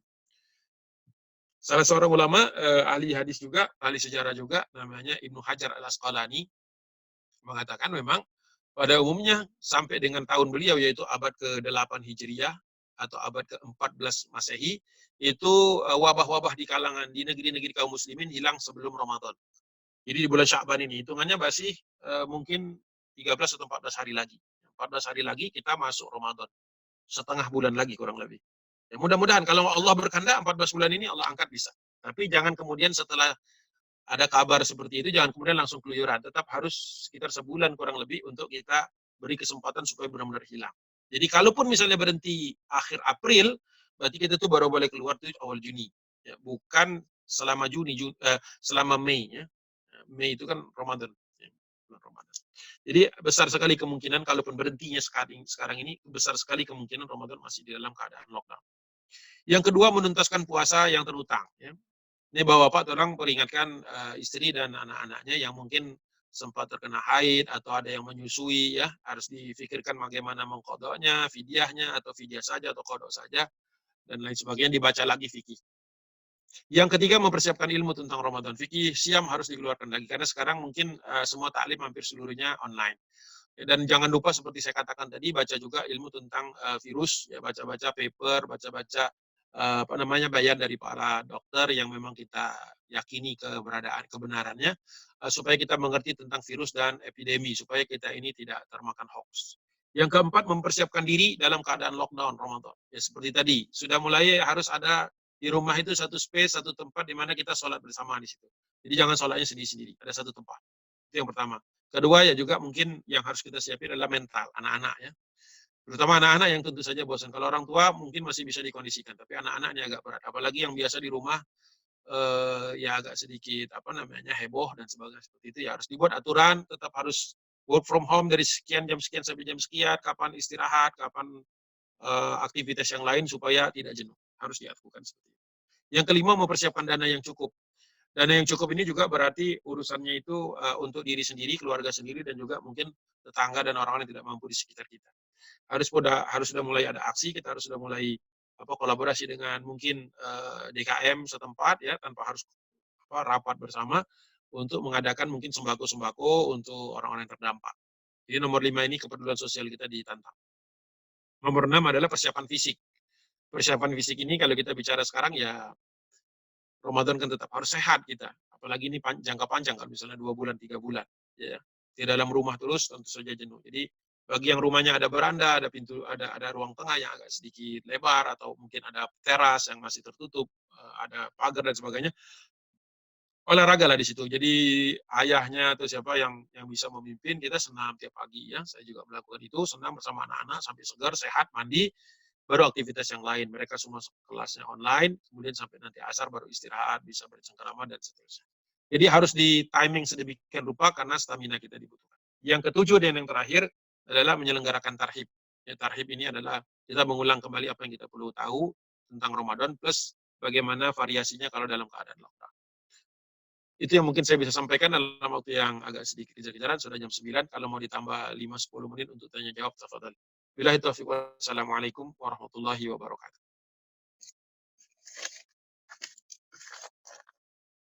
Jazakallah khair Ustaz Afan. atas materi yang disampaikan. Baik, untuk selanjutnya kita buka beberapa pertanyaan. Untuk rekan-rekan yang ingin bertanya, ada 2 mekanisme Ustaz. Untuk yang ikhwan, jika ingin bertanya dipersilakan langsung untuk menghidupkan speakernya. Untuk yang akhwat, jika ingin bertanya melalui chatting, bisa di chat, nanti saya bacakan biar Ustadznya yang akan menanyakan menjawab. Ya, silakan. Boleh, silakan. Pak Wahyu sambil dipantau siapa yang kira-kira akan bertanya. Makasih. Bisa wave dulu tuh di chat, bisa Ya. wave, nanti dinyalakan yang wave itu supaya hanya wave yang mau melambai saja yang ngomong. Khawatir nanti ada 3-4 orang bersamaan bentrok ininya suaranya. Ya, di sini udah aktif Pak Ubay, mau tanya atau gimana? Ya, mau tanya. Boleh? Oke. Ya. Assalamualaikum warahmatullahi wabarakatuh. Waalaikumsalam warahmatullahi wabarakatuh. Ustaz mau tanya, sebenarnya ini pernah baca juga sih, cuman biar tenang aja gitu. Kalau karena kan ada di sekitar juga ada yang dia tetap menjalankan sholat berjamaah, tapi ya seperti yang muncul di medsos, dia agak ada jarak sekitar 1,5 meter gitu. Nah, mohon dikasih pencerahan, kira-kira memang ada dalilnya atau seperti apa? Dalil apa nih? Dalil yang boleh sholat maksudnya? Yang sholatnya karena adanya wabah ini dia sholatnya renggang-renggang, tetapi berjamaah di masjid gitu. Ya, ya. Ya sebenarnya perintahnya sudah jelas. Jangankan wabah ya, sholat dalam keadaan musim dingin dan musim hujan saja diperbolehkan untuk tidak berangkat. Jadi rukhsahnya itu kadang-kadang suka nggak diambil. Sebagaimana orang kalau lagi di perjalanan suka nggak ngambil rukhsah untuk menjamak sholat. Dengan alasan nanti di sana aja bisa dan ini dan itu. Jadi manusia ini memang kadang-kadang suka aneh. Dikasih keringanan, diambil yang berat. Nanti kalau dikasih yang berat, dia nyari keringanan. Kita akan kucing-kucingan terus, gitu ya. Ya sudah jelas-jelas seperti itu. Masih saja dia berangkat ke masjid. Mungkin masjidnya juga nggak tanggap terhadap hal ini. Kalau di daerah kami sini setelah dia azan tetap 5 waktu. Sholat zuhur atau asar tetap azan. Tapi setelah azan kemudian muazzinnya diperintahkan untuk mengatakan hendaklah bapak-bapak, ibu-ibu sholat di masjidnya, di rumahnya masing-masing. Jadi mungkin karena kurang informasi tadi. Ya kalau masjidnya tetap dibuka ya orang tetap datang. Karena manusia ini kan pada umumnya memang suka-suka dia gitu. Apalagi di Indonesia ini kan berat sekali yang namanya ngingetin hal seperti ini. Kadang-kadang dia merasa lebih pintar, merasa lebih tua, lebih senior, lebih itu. Jadi susah juga. Kalau yang sudah seperti itu tinggal kita doain aja. Mudah-mudahan nih orang-orang ini dibuka hatinya oleh Allah Subhanahu Wa Taala. Karena apa? Kalau masalahnya dia nggak tahu permasalahan, rasanya nggak mungkin. Karena sekarang ini hampir seluruh berita bicara tentang itu.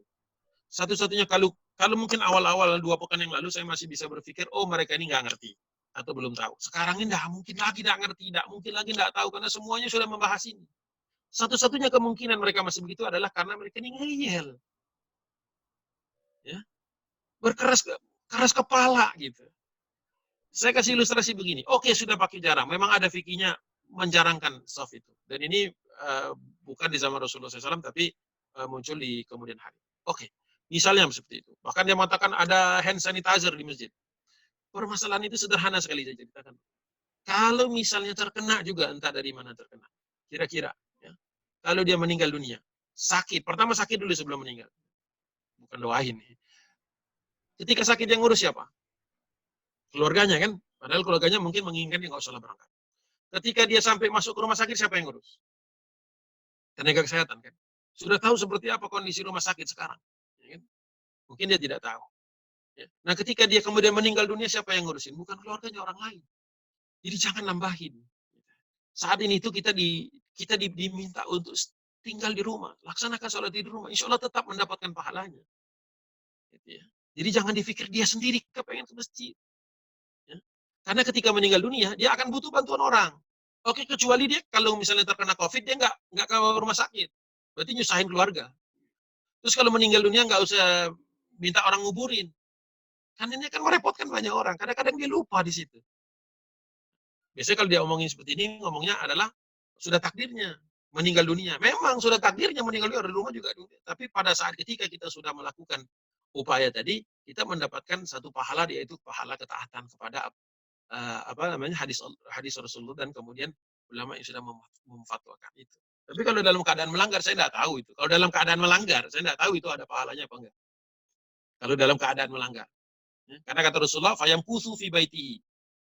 Fayamkuthu fi baitihi. Kalau dia tinggal di dalam rumahnya. Kalau dia jalan-jalan ke sana kemari, memang nyari masalah. Jadi kalau masih bisa dikasih pengertian, coba kasih pengertian ketua DKM-nya dulu. Supaya ketua DKM-nya bisa menyampaikan. Mungkin belum terlambat. Ya. Tapi kalau ketua DKM-nya sama juga mikirnya seperti itu, udah doain aja. Ya mudah-mudahan Allah SWT tidak timpakan penyakit karena kebodohan kita. Seperti itu. Atau keras kepalaan kita. Jadi Allah alam bisawab nih, kalau sampai Masjidil Haram saja sudah, ya sekarang sih berangsur-angsur sudah ya, tapi dipikir-pikir. Kalau Masjidil Haram dulu pernah, memang dia pikir orang yang di Masjidil Haram ini tidak lebih pandai apa dari dia gitu kan. Allah alam bisawab. Ya. Jadi sudah ada peringatan dan hampir masjid di seluruh dunia melakukan itu. Ya, bukan karena tidak sayang kepada sholat di masjid. Jadi tolong kasih pengertian, ketika dia sholat sekarang mungkin tidak ada masalah. Namun ketika dia nanti sakit, kira-kira siapa yang ngurus? Siapa yang akan mengurus itu semua? Jadi stay at home, stay healthy, ya, dan berdoa kepada Allah Subhanahu Wa Taala mudah-mudahan cepat ini berakhir. Supaya kita semuanya kembali ke masjid, bukan dia aja. Supaya kita semuanya kembali ke masjid. Ini nanti menurut saya nanti ada titik kulminasi di mana ketika wabah ini sudah hilang, apa betul semuanya ke masjid? Kalau tidak semuanya ke masjid, bisa jadi emang ini ada buat kita. Na'udzubillah. Ya. Apa betul nanti ketika wabah ini sudah hilang, sudah diangkat sama Allah SWT, apakah kita berduyun-duyun ke masjid? Allahu a'lam.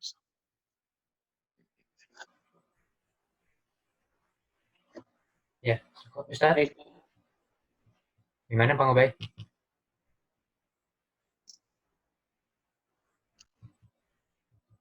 Ya. Ya cukup Pak Herman. Baik, selanjutnya mungkin Pak Wahyu ada yang melambaikan tangan nggak Pak Wahyu? Dicek. Belum ada, Pak. Belum ada. Saya. Pak Yus.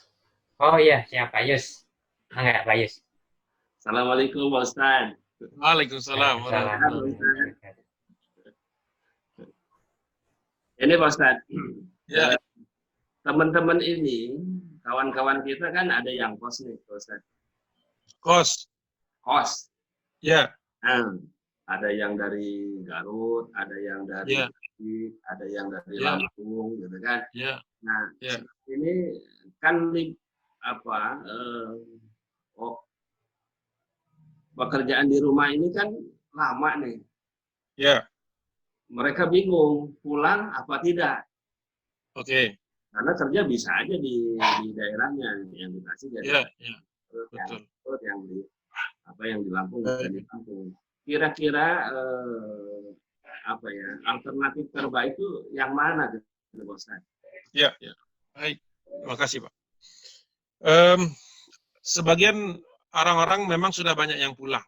Walaupun MUI sempat mengeluarkan fatwa untuk mengharamkan mudik, tapi yang ini mungkin bukan mudik ya, karena memang betul-betul didorong oleh keterbatasan. Ya. Kemarin juga ada yang bertanya tentang hal yang sama. Bagaimana orang yang kos, kemudian kos tetap bayar, misalnya seperti itu, sedangkan pekerjaannya mulai terganggu, misalnya seperti itu, atau tidak terganggu sekalipun.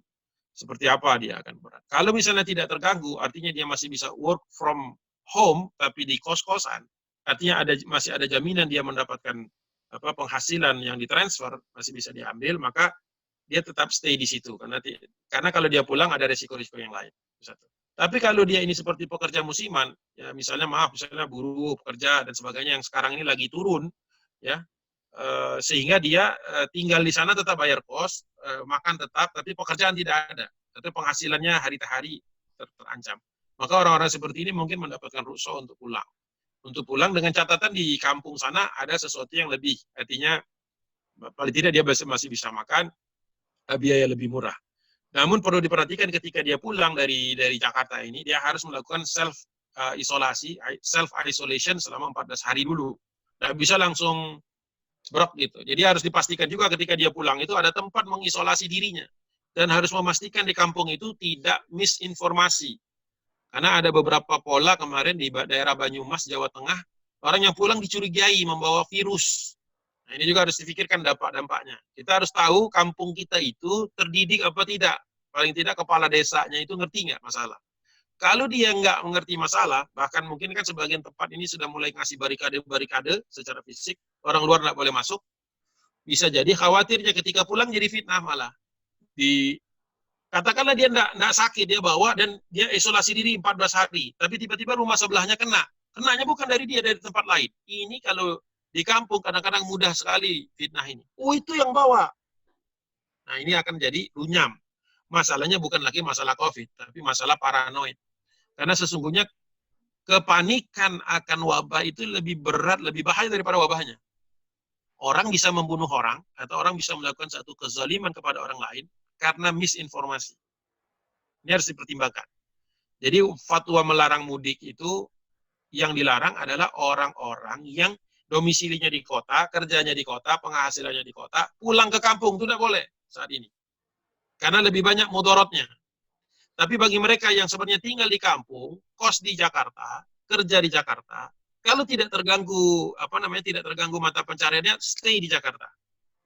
Karena di Jakarta makanan insya Allah masih cukup, mudah-mudahan. Ya. Kalau nanti nggak ada makanan lagi, kita bahas lagi nanti. Ya. Tapi intinya begitu. Tapi kalau dia dikerja di Jakarta ini berdasarkan upah harian, dilematis. Kalau dia nggak pulang, tekor. Ya. Apalagi kalau pemerintah atau sekitarnya tidak turun tangan untuk membantu orang-orang yang terdampak. Tapi kalau dia pulang, bisa ada masalah lain.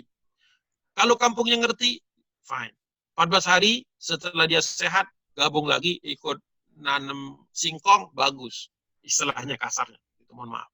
Karena nanti ujung-ujungnya uang kertas tidak ada harganya kan. Singkong 2 kilo itu lebih berharga daripada 100.000 di tangan. Kalau sudah tidak ada makanan lagi. Jadi di kampung lebih bagus, in the end, long term, kalau makanan habis. Seperti itu. Jadi tolong dipertimbangkan lagi kalau pulang, pertama jangan sampai bawa virus dengan cara tadi, mengisolasi diri selama 14 hari, kalau ternyata tidak ada simptom, tidak ada tanda-tanda COVID-19, boleh dia berbaur. Nah masalahnya di kampung, ada ruangannya enggak? Untuk mengisolir. Ada musola yang misalnya nggak dipakai, bisa diisolir, boleh atau tidak? Dan kemudian misalnya menimbulkan fitnah atau tidak. Jangan sampai dia pulang ke kampung bikin fitnah karena kebodohan atau ketidaktahuan orang. Itu menurut saya. Jadi memang dilematis. Untuk mereka-mereka yang terdampak secara langsung ini dilematis. Mereka berat tinggal di Jakarta, kalau pulang juga punya masalah. Bukan berarti tidak punya masalah. Seperti itu. Yang orang-orang yang di kota ini berharap ini tidak terlalu panjang. Karena apa? Kalau jangka panjang yang paling berat terdampak adalah orang yang di kota. Karena di kota nggak ada padi, nggak bisa makan beras, kita sementara ini kan stok masih banyak. Kalau habis nanti, la ilaha illallah. Begitu Pak Yus. Terima kasih Pak. Lanjut. Sama-sama. Ya, mantap. Baik, jazakallah khair atas pertanyaannya Pak Yus. Selanjutnya, kita untuk yang di chat juga belum ada ya? Belum ada. Pak Wahyu, ada tanda-tanda Pak Wahyu? Oh, tanya Pak Hermanto. Oh, siap. Tanya. Ya, Pak Andri. Nggak tahu ada. Silakan. Ustaz. Bismillahirrahmanirrahim. Assalamualaikum warahmatullahi wabarakatuh.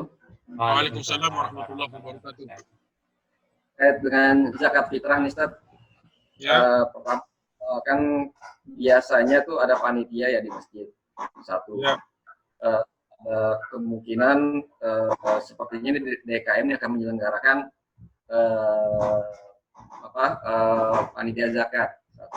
Terus yang kedua, seandainya DKM tidak mengadakan panitia zakat, itu gimana sebaiknya kita memberikan? Apakah kita memberikan langsung? Karena kalau tidak langsung kan lebih, keadaan panitia kan lebih baik gitu, lebih merata gitu ya, lebih mengetahui. Ini untuk kondisi ini baiknya gimana, Ustaz? Ya. Terima kasih, Ustaz. Ya, kan kalau sekarang perdebatan antara zakat dengan beras itu sendiri, pertama kan apakah pakai beras atau pakai gandum, pakai kurma, mereka udah beres ya, boleh pakai beras. Kemudian antara beras dengan tunai juga sudah beres walaupun diutamakan beras. Jadi kalau dalam kondisi seperti sekarang ini di Indonesia, maka sebaiknya panitianya juga tetap online, nggak perlu ngumpul. Kedua, bekerjanya juga online sampai ke titik terakhir. Jadi misalnya begini, dalam satu daerah ditransfer saja, karena kan akan bahaya juga nih kalau semuanya keluar berat. Jadi transfer saja ke satu orang, misalnya panitia, nanti dia yang akan menghubungi panitia untuk pembelian beras. Contohnya sederhananya, kalau di Depok kan, ini contohnya di Depok, karena saya tidak tahu tempat lain, mungkin juga ada.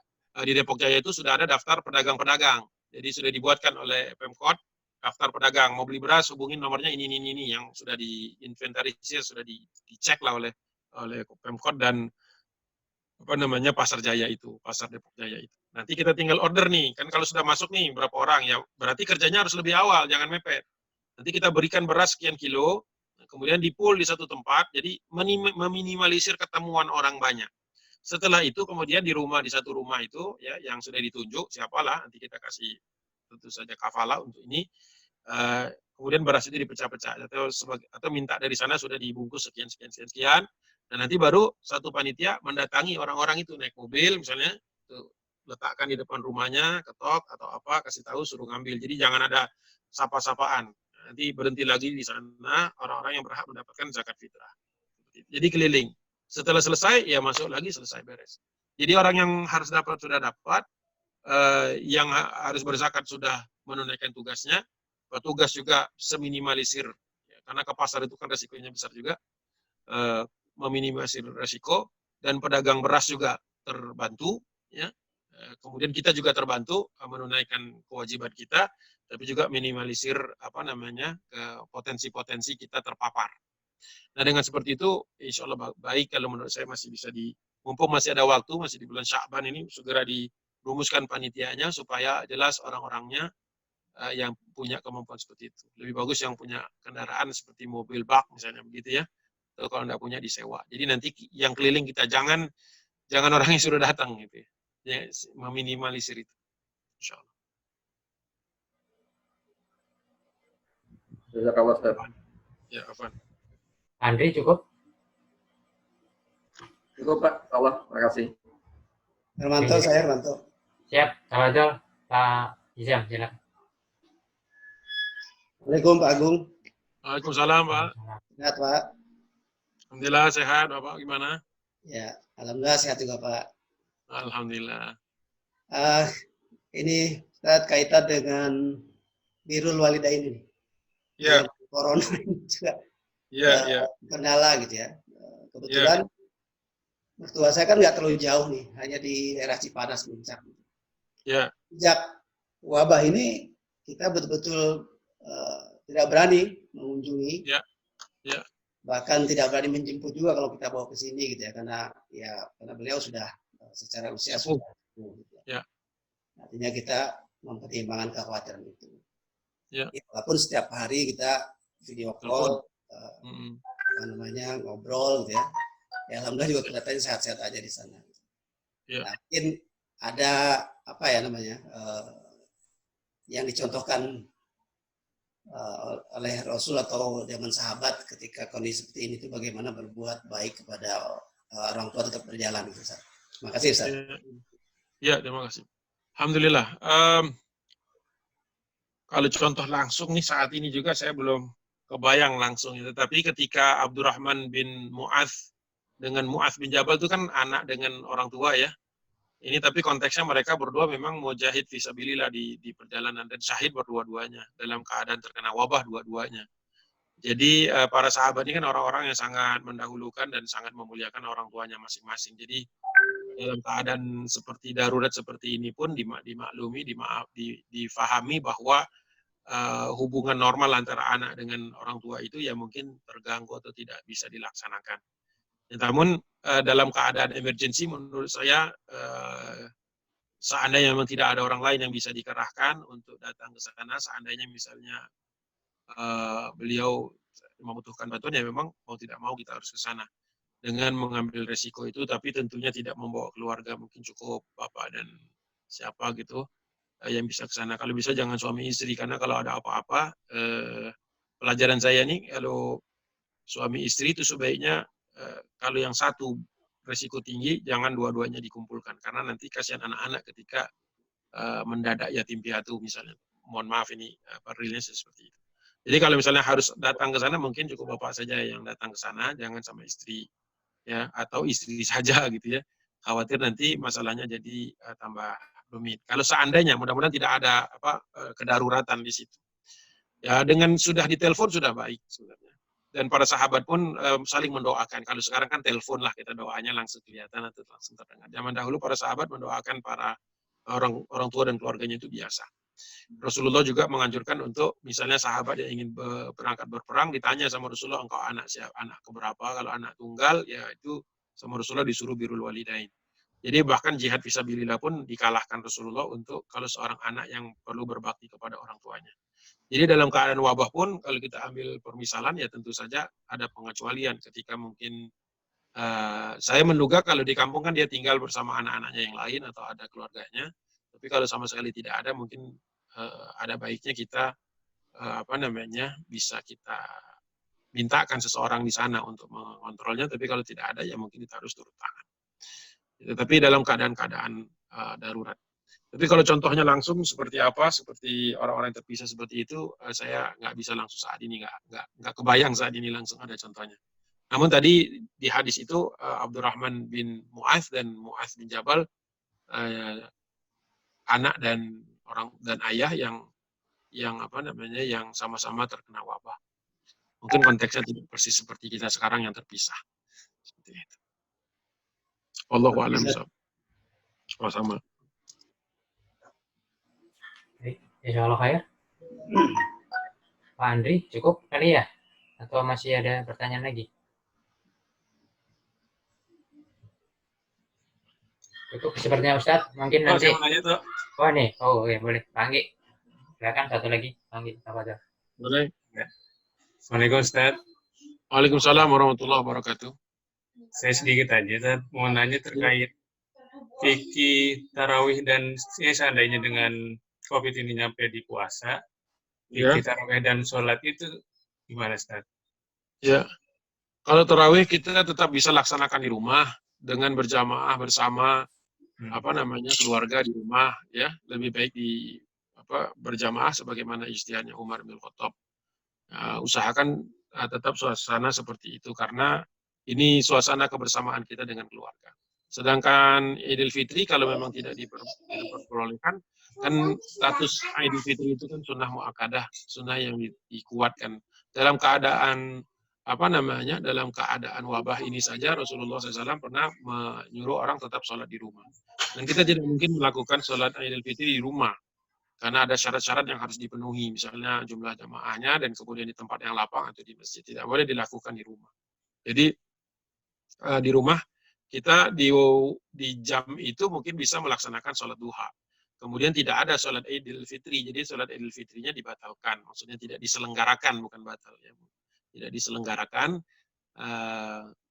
kita mungkin cukup bertemu di rumah saja sesama anggota keluarga, kemudian sholat duha di waktu itu, kemudian kalau bapak kepala keluarganya mau menyampaikan 1-2 hal dalam bentuk seperti ceramah juga boleh, tapi tidak harus persis sama seperti pelaksanaan syarat-syarat pelaksanaan khutbah Ramadan, gitu ya, khutbah Idul Fitri. Jadi tidak ada. Kalau misalnya di masjid mau diselenggarakan misalnya tausiah yang di broadcast dengan dengan sound system boleh juga, tapi statusnya tetap tidak salat Idul Fitri karena tidak mungkin kita berjamaah dari rumah masing-masing ya. Nggak boleh begitu. Imamnya tidak di tempat. Kemudian tentu saja tidak ada silaturahmi setelah itu kan. Berkumpul-kumpulnya sangat dilarang. Mungkin kita bisa bertakbir di rumah masing-masing sesuai kemampuan kita. Mungkin saja dari rumah ke rumah nanti ada yang takbir, mungkin syahdu juga kita mendengarnya walaupun tentu dengan kesedihan. Tetapi pada pada kesimpulannya tarawih masih bisa dilakukan di rumah masing-masing. Puasa tentu saja wajib ya dilakukan. Kemudian kalau sholat Idul Fitrinya dibatalkan, maksudnya tidak diselenggarakan, bukan dibatalkan, tidak diselenggarakan. Karena tidak mungkin kita berkumpul di sana. Allahu a'lam. Mudah-mudahan kalau sudah ternyata statusnya sudah clear, pemerintah sudah menyatakan aman, ya boleh-boleh saja keluar.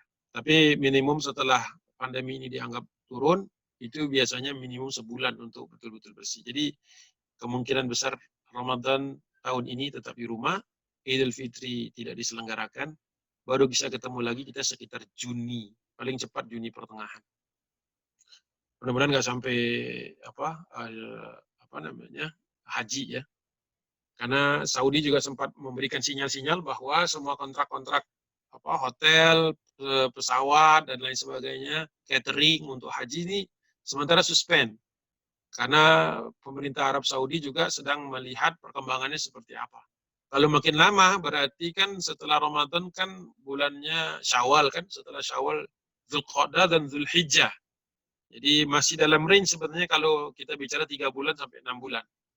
Jadi ini skenario paling buruk mungkin untuk tahun ini kalau seandainya pemerintah Arab Saudi tidak mengizinkan jamaah haji berangkat atau hanya beberapa negara saja yang dianggap sudah clear untuk corona. Nah ini kadang-kadang saya suka ingatkan juga, kalau kita ini agak bandel, kemudian kita termasuk negara muslim paling besar, jamaah haji paling besar, kalau masih dinyatakan berbahaya, kemudian Saudi kemudian menutup atau mengembargo kita tidak bisa hadir di haji itu, baik itu pengembargoan seluruh negeri muslim atau sebagian saja, kalau kena kan berarti yang rugi adalah jamaah haji yang sudah terdaftar tahun 2020. Karena apa? Tidak mungkin digeser ke 2021. Loh, kok bisa nggak mau digeser? Lah yang 2021 mau nggak digeser juga? Nggak ada yang mau. Jadi bisa jadi hangus yang 2020. Nah kalau hangus apakah duitnya balik? Allahu a'lam bishawab. Tidak bisa jawab. Oleh sebab itu penting sekali kalau kita itu berkontribusi untuk tidak menyebarnya ini, karena jangan sampai kita ini negara-negara muslim sedunia sudah beres, Indonesia belum beres. Jangan sampai cuma negara kita saja nanti yang dilarang ke Masjidil Haram. Jadi masalah kan? Ini bukan masalah politik. Kalau dipikir masalah keuntungan, ya tentu Saudi lebih senang Indonesia datang. Karena kan menyumbangkan paling banyak. Ya, paling banyak nomor 1 kan Indonesia, paling banyak nomor 2 itu India, kemudian Pakistan. Baru yang lain-lain, Mesir yang keempat. Itu yang paling banyak. Jadi kalau mereka melarang kita itu bukan alasan politik dan bukan alasan ekonomi jelasnya, pasti alasan kesehatan. Oleh sebab itu kita perlu segera sehat negara ini, segera berhenti itu yang namanya virus, dan dengan cara kita ini tertib. Ya, jadi jangan dipikir nanti apa yang kita lakukan itu bisa jadi dampaknya kepada hajat calon jamaah haji 2020 atau 1441 Hijriah. Mudah-mudahan tidak. Ya, jazakallah khair, Ustaz. Cukup mungkin ya, Ustaz, pertemuan hari ini ya. Baik. Ya, boleh.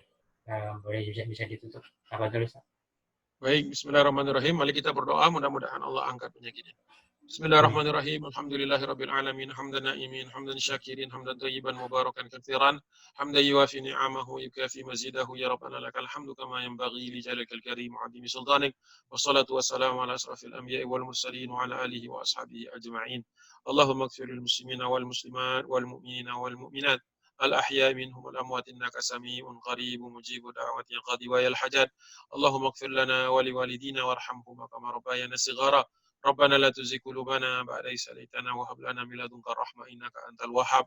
ربنا ظلمنا أنفسنا وإن لم تغفر لنا وترحمنا لنكونن من الخاسرين.